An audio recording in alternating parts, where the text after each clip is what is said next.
So, breaking 80. How do we do it? What do the players that break 80 do better than the players that don't? 3 facets to the game. One is they don't have as many lost balls off the tee, which reduces double bogeys.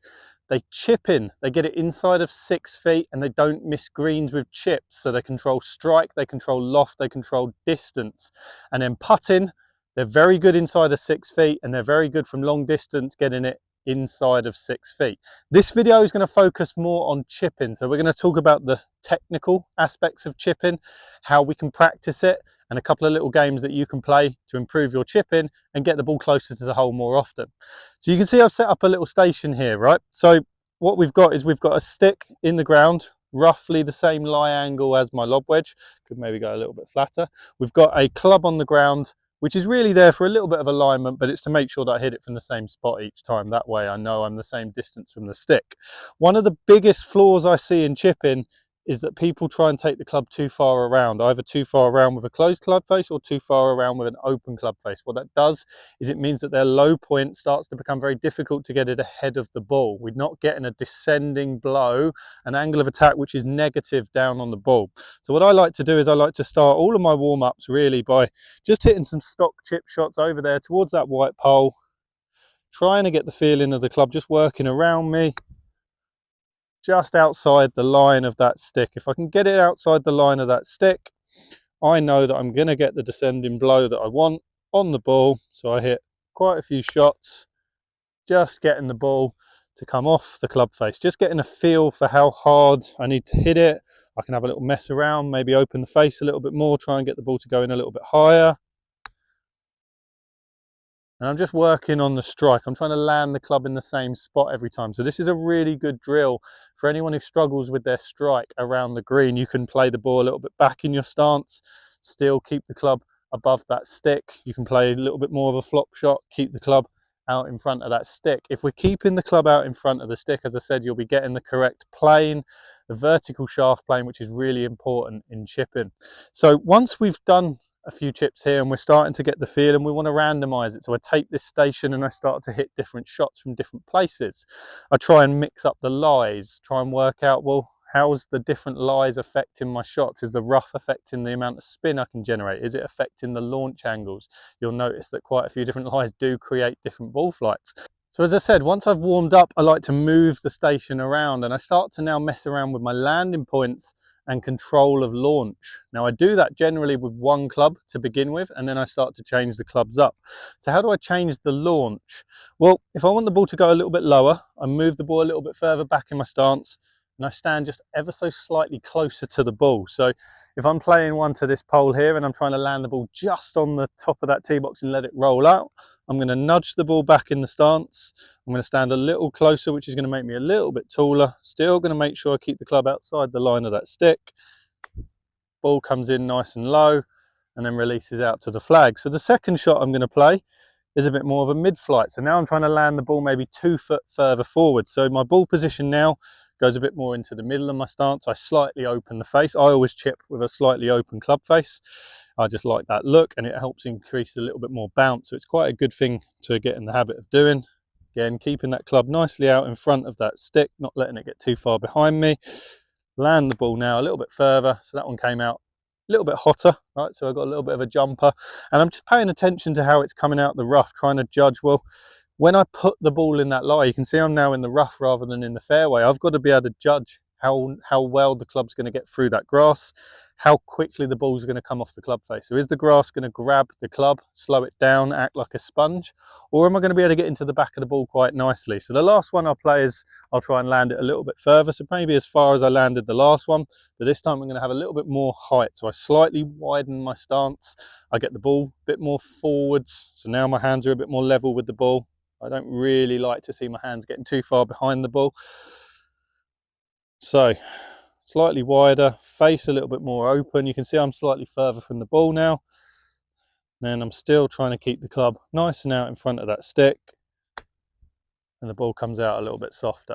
So I mess around with my launch angles, the flight, the amount of spin that I get on the ball. And I move around. I try to do that maybe twice with 3 balls. I'm not a big practice the same shot over and over again. I like to really, especially in short game, I like to challenge myself. One of the skills of short game is approaching the ball, judging how it's going to come out, and basically solving the solution. You only get good at one solution if you practice one solution.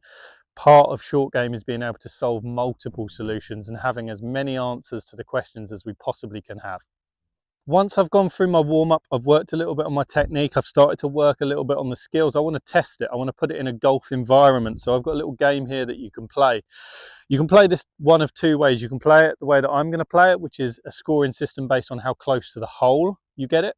But if you are chipping and you have a nice short game facility where you're allowed to chip and you've got multiple shots available and you can then go putt it, so it's a really nice surface, then putt it out and count your score up, right? So the way this is going to work is anything inside of 3 feet is a birdie. Anything inside of 6 feet is a par. Anything from 6 to 12 feet is a bogey. Anything outside of 12 feet is a double bogey, right? So we're really working on trying to get the ball inside of 6 feet to save our par, because that's where it's relatable. Anything outside of 12 feet does increase our chances of free putting, therefore increasing our chances of double bogeys, therefore making it harder to break 80. So I'm going to play 6 shots, 6 random shots, and I'm going to play them twice. And then I'm going to work out what my score is. So I'm just going to go around and play the shots. You're going to watch me. I'm going to talk you through how I play the shot, and let's see what we score. So first shot, pretty straightforward. I think it's probably a mid-flight landing about 3 or 4 feet onto that tee box.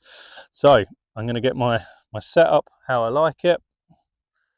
I'm going to imagine that stick's still there, so I've got that feeling of getting the club working back on plane. Nice strike. All right, we'll have to measure that, but I think that's probably just inside 3 feet. When the ball's on the fairway, I do tend to place the lie. When it's in the rough, I tend to try and randomize it. So I'm going to play the exact same shot again. Just this time, I'm either going to send it in a fraction lower or hit it a little bit harder. I'm going to just nudge it back in my stance just to help it go in that little bit lower and get a little bit more of a kick forwards. So a little bit lower. Ooh, okay, so pretty good. I think both of those are inside of 3 feet. So 2 under after the first station. You can see I've changed the lie of the shot. I'm going to drop it in. We've got a little bit of a different shot now. I've got to go a little bit higher. It's a little bit longer. It's a little bit harder. Right, so I'm looking at this lie. It's on a bit of a down slope, so I need to lean down the slope. I need to open the face to create the height. A little bit more extra speed than maybe I normally would play it because it's coming out the rough. I think that's going to slow it down. Comes out pretty good. All right, so probably just inside 3 feet again. That's 3 under through 3. It's a pretty good start. Random drop. Okay, pretty similar lie, so I'm not really going to change too much this time. So still getting myself nice and down the slope. A little bit of open face, plenty of speed. Really got to make sure I get the ball to land on that flat area. All right, came out a little bit hotter.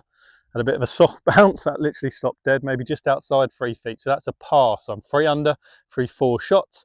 We're going to move around to the next one now. Come round. I'm a little bit further away now. Really important that you try to challenge yourself as much as possible. So that's why we're randomizing the lie. We try and change the distance.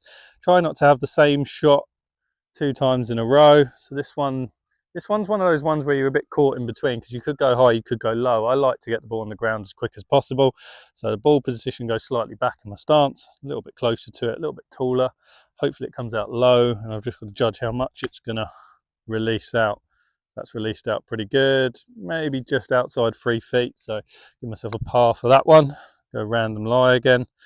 All right, let's mix it up. Let's go a little bit further, land it a little bit further up because that just released out a little bit more than I was probably expecting. So I'm going to go a bit more mid-flight. That's going to go in a little bit higher. Needs to land soft. Oh, that's pretty good. Actually, sitting up against the stick. So if I was playing the putting out, that would actually be a 1. So it'd be 1 under as well.